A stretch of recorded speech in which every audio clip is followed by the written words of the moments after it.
Like, I was in this relationship for like Pay a good attention. 4 or 5 years, and this person, I ain't doing nothing. So it's like birthdays is coming, I'm paying for the both of us. We gonna here, both of us we going there. It's just like, damn, when you gonna get tired of that shit? When you want somebody to do something for you? So then it's like, your family, your friends, they see all of that. They see a lot around you. They get tired, and then they get tired of talking to you about it. So it's just like, damn, you really gotta let that person learn for themselves. Then it's not until you able to it gets better. Have space from that person. It wasn't until this person was incarcerated that I was able to be like, damn, so girl, now what you doing? Like, what's the tea? Like, Thank you. I couldn't believe that when I first heard it. Because again, I tell you guys, you need to start asking when women come with stories like this. Okay, who vetted that man for you? I need an answer for that. Welcome back, guys. Mike here, Money, Marriage, and Media, and today we're back with the Daily Wrap-Up crew. These guys are having some great conversations, high-level stuff, right? This one is, does society condition black women to accept struggle love? Now, right off the bat, I'm going to go ahead and tell you that most people define struggle love as that both people are broke. And that's why we call it struggle. A famous YouTuber once said that what he called it was an IKEA marriage. Is because, y'all get together and, and get married. But because both of you guys aren't in your careers yet, the only thing you can afford is IKEA furniture. If you ever shopped at IKEA, you already know that stuff is cheap and it breaks. And once it's broken, you can't put it back together again because it's so cheap. Trust me, me and my wife, yeah. When we first got together, that's what we had. We had that 1-bedroom apartment in the basement level, and we had a bunch of IKEA furniture. I mean, eventually, we moved up in our careers, and we were able to afford better furniture, moved out of that apartment, stuff like that. But the whole idea is that you're going through a struggle together. Now, if you've been watching my previous videos, you actually know that I recommend that, hey, this is one of the things that you actually should go through as a young couple because it helps with conflict resolution. You're going to have problems because you don't make that much money. So you got to develop communication skills so that you can work through your problems. But we keep in our community, we're raising our kids to avoid this as if it's going to benefit us, but no. And then, let's go ahead and start the video because I could be wrong, right? I'm open to that possibility, but let's go and see what we got here because I've already seen this, but I wanted to point some things out because it's important.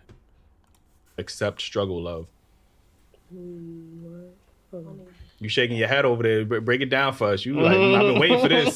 She did the Mary J. Bop. It's my time. Like real love. I think it's something that has been conditioned, but I think it is now taking a turn from that. So I think it's something that was a norm. Look at our movies, right? Pay We got attention. Baby Boy. That's an example of struggle love. They want you to stick with it, stay in it, no matter how hard, no matter how much you cheat, right? I'm a ride or die. And it's something that's embedded deep within, right? How many of us seen our grandparents in situations that weren't conducive or they shouldn't have been in, but because they were married or because that's what we were taught from, whether it's religion, staying married, or just the old way of doing things, no matter what your grandfather did, 13 kids, or you know what I mean? You stayed, right? So I think it's something that was conditioned, the black love, save the family, no matter how hard it gets. But I think millennials and Keep in mind what she's talking about. Stay together through sickness and in health, for richer or poor, till death do you part. She's saying that y'all know where she about to take this. But again, if you're in a marriage and you're agreeing to those things, is that just word salads or does it actually mean something when you say it? women are taking a different turn where we're valuing ourselves, right?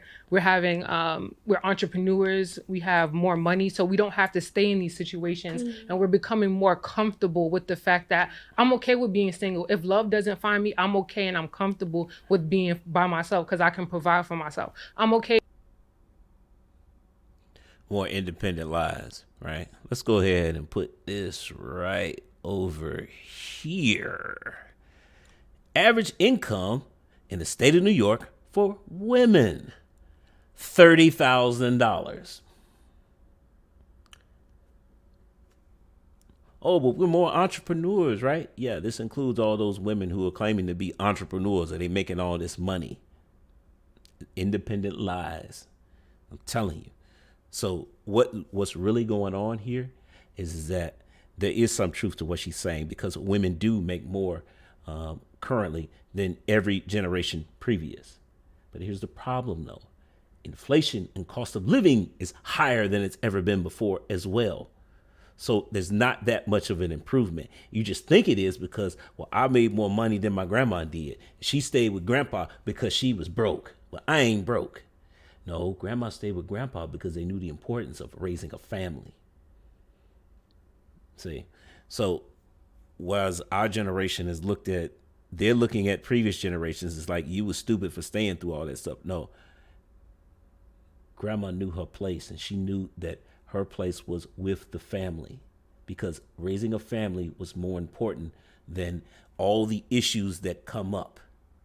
Now, this is also where I say why we're pushing marriage off too much. We should be getting married younger. The average age of marriage in our community is in the 30s, actually. What I'm saying is that we should be looking for about 25. Does that come with some fears? Yeah, and it's the same things that she's addressing. Well, they're going to address it. But remember this number, $30,000, because that's not enough to make it through the end of life, through retirement. How do I know this? 5 years in financial services. We crunch these numbers on a regular. It gets to the point where you really do it in your head. That's how I know this stuff off the top of my head. Like, you can't survive off that, but that's what most women make in the state of New York, which is where they're at. Independent lies, people. We got to start. So I'll say, this is why I always say, we got to start breaking this stuff down, because she's making a decision. She and a lot of women like her are making decisions based off a false narrative that they're just making all this money and they're going to be able to support themselves long term with these jobs or these businesses that most of them don't have, because most people aren't entrepreneurs. Independent lies. I'm okay being the rich auntie. I'm okay with not having kids. So I think it's a matter of us accepting what if we don't fall in love. Mm-hmm. So I think that's shifting the struggle of narrative. Okay. I agree. That was it. That was it. Anything else? Anything to add to that? I know y'all got something to say. So y'all accept the struggle love in y'all lifetime from another man? I be like, yeah. I have before. And why? I'm not even gonna cap to you, bro. Like what she said, you feel like you gonna ride or die, bitch done rode and died, bitch is dead. Mm-hmm. Like, you know what I'm saying? So it's just how much you really nigga brought you back to life, like, I'm saying. It took for me to, like, I was in this relationship for like pay attention 4 or 5 years. And this person, I ain't doing nothing. So it's like birthdays is coming. I'm paying for the both of us. We gonna hear both of us. We gonna in there. It's just like, damn, when you gonna get tired of that shit? When you want somebody to do something for you? So then it's like, your family, your friends, they see all of that. They see a lot around you. They get tired, and then they get tired of talking to you about it. So it's just like, damn, you really gotta let that person learn for themselves. Then it's not until you able to gets better. Have space from that person. It wasn't until this person was incarcerated that I was able to be like, damn, so girl, now what you doing? Like, what's the tea? Like, thank you. I couldn't believe it when I first heard it. Because again, I tell you guys, you need to start asking when women come with stories like this. Okay, who vetted that man for you? I need an answer for that, because we already know that women are terrible at mate selection. They pick based on, I don't know, but whatever it is, it's not long term. This is why the vetting process is so important, and it's so important that we need to repair it. Because remember when I've said this before, that we wait too long for marriage. But if you're getting married at 25, then yes, you're going to struggle. You're going to do this thing called struggle love, right? Which really is not struggle love. What it really is just you're building. You're building a legacy. Yeah, you have to put some work in. But I would say that it's better to do that on the front end, because it's going to make more sense to establish a base, a foundation for the relationship and the family to build on. Because again, when you get married at 25, you've got time before you need to start worrying about having kids, and you're rushing up against geriatric pregnancy and the woman, her running out of eggs. Like, you can't beat biology. Well, I can freeze my eggs. Yeah, you got an extra $10,000 to do that with? Most people don't. So instead of doing that, why don't we raise our kids to work? Why don't we do a better job of raising our kids so that they're willing to work in cooperation with each other instead of training them to be soldiers in the gender war? I like that. I'm probably going to be saying that a lot because that's a bar right there. We're raising our kids to be soldiers in the gender war. Because that's what's going on here. These women have been raised to be soldiers in the gender war. Look at the example she's talking about. She with a guy who's taking penitentiary chances. Who vetted that man for you? Why was he allowed to be around you? But again, if you raising soldiers in the gender war, well, I don't trust the men in my family or my friends who are around me who are telling me this is a bad dude. It's all about me and what I feel like. The first woman was hinting at it too. It's just we're raising our kids, we're raising our women in particular to be selfish. We got to get away from that. What you gonna do for yourself? So I'm like, all right, cool. Start a business, get into YouTube. I got my own crib, car, all of that. But then it matter 365 days and you in jail. So it's like you really gotta put yourself first. Once you establish that whole, I need to put myself first, and it's not I'm looking for love. It could find me, like she just said. You gonna eat, bitch. So you just gotta do that. If you gonna stand the fuck up, you gonna be straight. But don't let nobody walk all over you. So yeah. Anything else? I agree with what both of they said. Like, I was younger when I dealt with that, and honestly, I was with him for a couple years, but I started to elevate as a person. And me, when I elevate, like, even with my friends, anybody who's around me, I like to speak life into people. So it gets kind of draining when you keep talking. It's like, I feel like your mother. And it's like, I'm elevating and I'm watching you stay where you at, and you trying to help, but it's like, you can't really do nothing. And it's like, you know, it's real life things happen, bills, you get what I'm trying to say? And it's like, people don't want to work entrepreneur. Like she said, like I said, she ate everything up. Like, it's really, everything she said, I agree with it. Like, so I honestly, since that situation, I haven't dealt with that because I feel like guys who I want to deal with, like, if I'm dealing with someone, they need to be on either my level or above. You get what I'm trying to say? I don't want to deal with, and that's because that's the self-respect I have for myself. I deserve it to me. You get what I'm trying to say? Like, I owe that to myself. So, yeah. More independent lives. I deserve a guy who's going to be on my level or higher. Bring this back in here. Average income, $30,000. Average income for men, $40,000.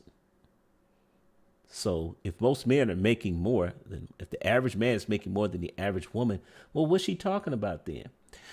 Okay, here's the caveat. You got to remember that most people, it's men and women, don't reach their full earning potential until after 40. So again, we're raising our children to be soldiers in the gender war because they're thinking that, well, this guy's not moving fast enough. Again, who vetted that man for you? Probably nobody, right? She vetted him herself. She picked wrong. But even still, what are your expectations for this man? Because again, earning potential doesn't get until after 40. So this is the whole point. This adds to the part about, getting married around 25 because you guys have time to build together. You have time to play off of each other. You have time to figure out what the roles are going to be in the marriage. You got time for that because it's just the two of y'all. And both of you working full-time jobs, right? So you should be able to, you essentially, at 25, you should be able to support yourself. Most men should be able to support themselves at 25. Now, you may have to have a roommate or something like that. That's fine. Do what you got to do, right? As long as you working, 50 to 60 hours a week, that's fine. Do what you got to do, right? But the point is that you two should be able to survive when after getting married off 2 incomes for 2 people. And you guys should be able to come together because you have enough time before you have to worry about geriatric pregnancy that you guys should be able to come up with a financial game plan for how you want your life to go. Preferably, you want the man to come up with it, and then the woman is going to offer suggestions of how to make adjustments to that plan. But again, if we're choosing the wrong guy and the women are giving their youth away to the wrong guy, and then they get frustrated when it doesn't work out to the point where now they're raising their expectations to up to the sky. Now I got a guy I need a man who's, this is where usually after these relationships that they're talking about, that's when they come with, I need a man making 100,000. Just go from one extreme to the other. But let's keep going. I feel like at this age and at this day and age, like, bro, it's like it's either going to be with somebody that you can learn from, that's going to teach you something, show me something, show me how to multiply my bag, show me how to do this, show me how to open up a storefront, a franchise. Didn't we just say that? Doing these and where he get at? Well, I hate when women say just teach it. Like, I need a teacher. So, no, like, not even y'all trying to go to school. Like, teach you. Okay. But why does everything have to come with like everything to you? You gotta help me get to a bag, help me get my own business, help me. Yeah, like I'm just saying, like examples always come with somebody finances. I could bounce business ideas off of at 3 o'clock in the morning. You know what I'm saying? A man can't teach you nothing else outside of money. What you mean? Business ideas is not financing. Like that's like, is this logo cool? I just the whole purpose of a business is to make money. So what is she talking about? To you outside of him giving you ideas to help you better your career? My safe haven, like when all this bullshit is going around, I should be able to come and sit down and talk to you about the bullshit that's going around without hearing all this other outside bullshit. I should be able to vent to you. It should be a safe space. Like you know what I'm saying? It should be comfort. I should be able to cuddle with my man at night. Lay with my man at night, fuck whenever I want to fuck. It should just be that, like, you know, and everybody always want to put a title on something. You don't even gotta, it don't have to be my man, my girlfriend. If we locked in and we vibing, pay attention. We're together or we're not. You get what I'm saying? It's not, oh, my man, my bitch. And stop referring to bitches as your bitch. That's not your bitch. It's either y'all locked in or y'all not. 2 things. She used that word more than anybody else on this panel. The B word, y'all know what I'm talking about. She used it more than anyone on this panel. And she did it earlier, too. But now she's saying, well, you don't call women that. She's been the only one on the panel that's saying it. The other thing is that this is bad advice. She's talking about, well, you know, we don't worry about the titles. No, you should be worried about the titles, especially if you're talking about you trying to get married. Look, men control access to marriage, okay? But if you don't bring it up, he's not going to bring it up. He's just going to continue to have sex with you. He's just going to string you along, just keep having sex with you. And you know, you, for all you know, you're going to be recreational use only. Next thing you know, you done looked up, you 5-10 years into the relationship, you trying to figure out why he ain't put a ring on it. Yeah, because you never set the expectation. You know, you got to go in. This is where we get the whole dating with intentionality. You're intentionally going on dates with somebody because you're looking for a husband. See, when we're raising soldiers to be in the gender war. I got to raise a soldier. Soldiers only think about survival. That's all they focused on. See, but if all you're focused on is survival, you're never going to be able to build a legacy because you're focused on the day-to-day. This also creates a problem when we're talking about the income because people who are just surviving tend to end up homeless. I'm just being honest here because you can't work at that job forever. Eventually, they're going to replace you with somebody who they're going to pay less money to do the same job. So, you know, all these women who are aging out because, well, I make more money. I should be able to do what I want, making $30,000 a year. All right. Let's go back to that. Whoa, what is this? Wait a second. Okay, there we go. Yeah. But, you know, making $30,000 a year, you think you the ish now. Well, I make more than that. Congratulations. You make more than that in the area where the cost of living is higher, so you have to. Translation, you're still broke. You're still living paycheck to paycheck. Let's go. I agree with you, but are y'all going to stop referring to y'all friends as bitches too? You know what's crazy? I call my friends my woes. Your woes. Okay. So it's a difference. She ain't said that all the whole stream. Like they allow what you allow. People going do what they see that you allow. That's like when people come into your house, they gonna treat your crib the way you treat your crib. Your body's your temple. People gonna treat you the way you treat yourself. Honestly speaking, depending on how you carry yourself in the street, depending on where people gonna invite you. I call my friends bro, because it's like they're like my brothers, like my blood. Like it can be your sis. No, but like I didn't grow up like how I grew up, how I talk. That's how I talk, and I'm not changing for anybody. You know, my man accepts that. Friends. So you get what I'm saying? Like if I say bro, like my friends know what I mean, and I can she get thinks girls, she got male friends. That, but at the end of the day, that's who I am. I call my friends bro, and they get that like bro, like that's how like, cause like I said, I look like I'm weak. They Rick Ross, feel me? Like that's our vibe, and that's just us. You know what I'm saying? That don't really mean that's just masculine. I play all day, like, but in all reality, I look at them like my brothers because sisters as well. But I just say bro, like I just do. You call your man bro? That's a Brooklyn thing, though. That's a New York bro. No, it's not. New York, maybe. New York. Bro, like everybody. I don't know. Everybody bro. You call your man bro too? I call my man bro. Are you done? Yes, I do. Yeah. I want to stop, but it's like, let's say like we're into it. Did she say yes, I do? My guy. My wife would never call me that. And this is not. That's not a New York thing. That's disrespectful. You're in a relationship with a man and you calling him bro. That's just disrespectful. But again, look who said it. That was her.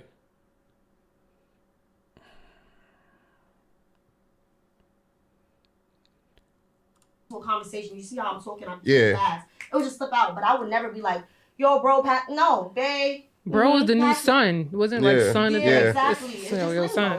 Right. But I ain't remember guns calling each other son though. Like, they did. That was the old back in the day. They did. Bro is the new son. Y'all be For channeling sure. too much of your masculine energy, and I don't like that. Like, you know what I'm saying? Like, stop. everything is. I don't like that for y'all. I don't like that. You gotta be happy with who you are. As you should though. It's okay, like it's okay if people don't like you or don't like what I do. You know what I'm saying? Because who's for you is gonna be. Pay attention. But you gotta be strong on who you are. Like that don't even affect me that you say that because I understand everyone's different. I'm sorry, everyone's different. Yeah. But I don't care what people think. I feel like that right there, the whole feminine, masculine. That's a new topic that people are like dragging that word. No, it's not. Yeah, aging too. Like, don't get me wrong. You go through this phase where you feel like because you're so used to doing everything to yourself, it becomes that. Now you feel like you got to be in charge. You got to be dominant. You got to do this. You got to do that. But it also comes to a point in age when it's like, girl, when you gonna welcome your soft girl era?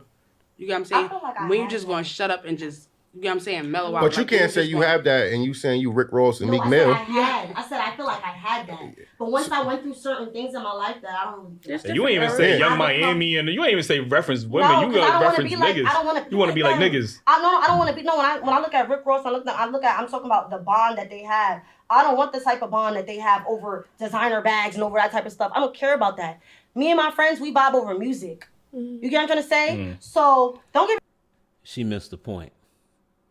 You want to act like a dude. That's what he's saying. Sound off in the comments if y'all agree with his assessment that she's just masculine. Be wrong, Young Miami. I love them. You know what I'm trying to say? But I don't want to be them. I don't want to be like them.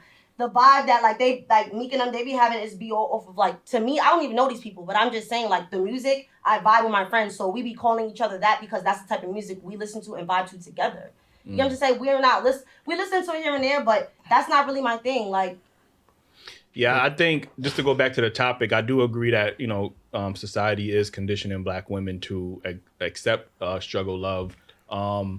We obviously do have to get out of that, but I think the discrepancy is that, like you said, because y'all have dealt with these ain't shit niggas, y'all tend to build up a wall, right? So then when that right guy that might be for you comes along, you don't know how to treat that man or adapt to him because you're so used to dealing with a certain caliber of man. And I think that's where the discrepancy comes because now y'all tend to, okay, well, I could do everything for myself. How many times have y'all heard women say I'm strong, independent, don't need no man? Y'all do this until y'all are comfortable being a rich auntie. And then we have women on the show who have regretted wasting their years, focusing on a career because now they do want to have that family. Like, you know what I mean? Now they get older in society. We had an episode, we said who benefits from being single, like the most. And honestly, it's the government. Because if the more people they keep single, the more people is in the workforce, the more people they get taxed, the more people that go on vacation, especially women, the more time. Like, so nobody benefits from being single except for the government. We need to get back to having nuclear families, getting back to families. I do agree that, some marriages have been one-sided. Obviously, the guy did some fucked up shit. But that doesn't mean we should go away from it. Like, because now what do we have now? Single-parent households. What is that doing for our young youth right now? We see the rates of what single-parent households is doing to Black men specifically, young Black boys specifically, even Black women, and now they feel like they have to be strong and independent. So we see what's happening with single motherhoods, and our community seems to be the epitome of single parent dysfunctional households. Like, you know what I mean? So nobody wants to get back to relationships no more. Everybody wants to be on some one night stand. I'm doing me. I'm sexually liberated. Like, you know, both men and women. And we don't have that family structure. We don't have that community no more. So now our women are saying we don't feel protected. So there's a lot of things that happens when you dissolve the nuclear family in exchange for the single parent household. And I think that's where the issue is. I'm not saying women should tolerate, you know, toxic behavior from a man or abusive relationships, but I do think y'all need to vet men properly. Y'all got to stop going after the certain types that y'all are attracted to, the hood niggas, the Pookies, the Ray Rays, the nigga that got the chain, the niggas that got the chains. That's not what I go for. Huh? That's not what I go for. No, I'm not saying you. I'm saying women in general. We do have a culture of women going after a certain caliber of black men. They stereotype black men, right? They want the hood niggas. We had a woman on the show. We have a woman on the show. The nigga from jail called her in the middle of the show. She like, oh, I gotta pick this shit up. Come on, bro. We're not saying every nigga in jail is some evil nigga, but y'all be tending to give those niggas more chances than y'all do an average nigga that's actually working hard out here. I hear a lot of females that be like, yeah, get you a jail nigga, get you a jail nigga. There's definitely they find criminals more attractive. That's not my conversation at all. That's fair. That's different. Y'all heard of jail TikTok? No. Oh, that's a whole thing. And women be on there choosing niggas like it's a grocery store. Like, you know what I'm saying? Oh, I want that nigga. Like, you know what I mean? So I think we have to, even men do have a certain type of caliber of women that may be toxic, or we already know they disruptive. Like, you know what I mean? But we find them so attractive. We tolerate the bad behavior from them. Yeah, you know what I'm saying? So we as a community have to do a better job at, you know, looking for the specific qualities that's going to sustain a long-term healthy relationship. Like, you know what I mean? If you just on some, I'm just trying to live my life and I could be the cool auntie, and the nigga on the vice end is like, I can just fuck bitches and not commit to them because they're going to give me everything out. Like, that's not no way to build a community. Being the rich auntie is getting this negative connotation, I feel like. It is. It should. I don't know. It should. But why? If a female feels like she doesn't want to have children, she wants to live in her 6-figure career, travel, enjoy her friends, enjoy her life, and she doesn't feel like she wants to be a mother, what is wrong with that? Because when you have a community of women, specifically in our community, that feels like, mind you, the rich auntie 30, thing and the strong independent woman thing is only a thing that happens with our women in our community. So now what happens is, there ain't no white woman or no Spanish. I've never heard no Spanish woman out. Jeannie Mai, the Asian, she just got with Jeezy, right? So that changed. She's married and she has a child. But she did not want children. With the other nigga. Right, exactly. Yeah, and she probably didn't see no value in that nigga. But you said there's no one in other ethnicities who feel that there's so many. And she so feels many more women. complete as a woman now that she has a child. And she's admitted that. And also, you talking about one woman, bro. Like, you gotta look at the majority. How many other women how many white people do you know? You're because you know black women. How many people in other races or ethnicities can you attest to? You don't know. Actually, we do know. Data and statistics. It's amazing, right? So guys, go look. You can look this up. Most women relate happiness to children and family.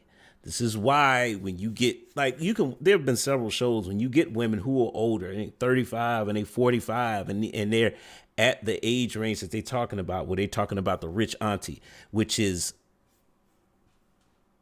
that's a what do you call it? That's an exception to the rule in itself, because I just showed you guys average income $30,000. Like, I don't want to hear any more from these women right now because I need a break. I'm just telling you. But to summarize here, what are we talking about? Okay, well, the concept of struggle love I think it's been turned into a negative term. But the reality is that I still think, personal opinion, the appropriate age for marriage, a good age for marriage, is going to be around 25. Now, you can call that struggle love. I think that's a good time for us to start going and building a family, which is not going to be easy. This is why when you build together, you have time, because of the age, you have time to work out the foundation of how you want your family to go, how you want the family structure to be, instead of waiting until, like we do now, until you're in your early 30s and you're knocking on the door of high-risk pregnancy. And then you just and now you want to bring kids into the mix, into the family that's not stable, because you haven't had enough time to figure things out. You haven't enough time to actually struggle through things and figure out how you're going to do conflict resolution. So that's the big thing there, is because relationships, marriages take work. This is the whole Disney fairy tale of we just gonna get married and everything's just gonna work out. No, it doesn't work like that. The reality is that, yeah, okay, day one from a marriage, eventually the honeymoon is over and the real work begins. Remember, the goal here is to build a legacy, right? And you guys are supposed to be working on that together. But if you don't have a plan for how it's going to go, now all of a sudden, that's when you start getting, that's when all those negative things come in. That's when all those reasons for divorce come in. What are the top 3 reasons for divorce? You can look this up yourself. That's what Google's for, right? Top 3 reasons for divorce: lack of commitment, infidelity, lack of communication. So the whole point is that, number one, if you're getting married sooner, we're going to eliminate a lot of those, which would mean that you have a better chance of your marriage surviving if you're doing the work. Now, I get it. The vetting process, right? That's why most women don't want to get married at 25, is because they're scared that they're going to choose the wrong guy, which most of them do anyway. But that's with the vetting process, having that male family member who you trust and who loves you and who wants to see the best for you, that's a good person that's going to vet the man that you have potential interest in. It's the same thing for men too. They're not absolved from this, because men get scared about picking the wrong woman, right? And at 25, yes, men need help with mate selection, right? Now, who do they go to? Well, men, you need to go to your mom. But again, you can't go. That won't work if you've been raised to be a soldier in the gender war. All your mom taught you was basic survival. No, you need a mom. Preferably, you need an older woman who loves you and wants to see the best for you. That was a wife. And typically, those were the matriarchs of the family. You got grandma that's gonna vet this young girl. Oh yes, they would do their due diligence. But look, guys, great conversation, high level for sure. Go check out Daily Wrap Up Crew. Make sure you like and subscribe to this channel. I'm gonna say goes to the next time. Peace.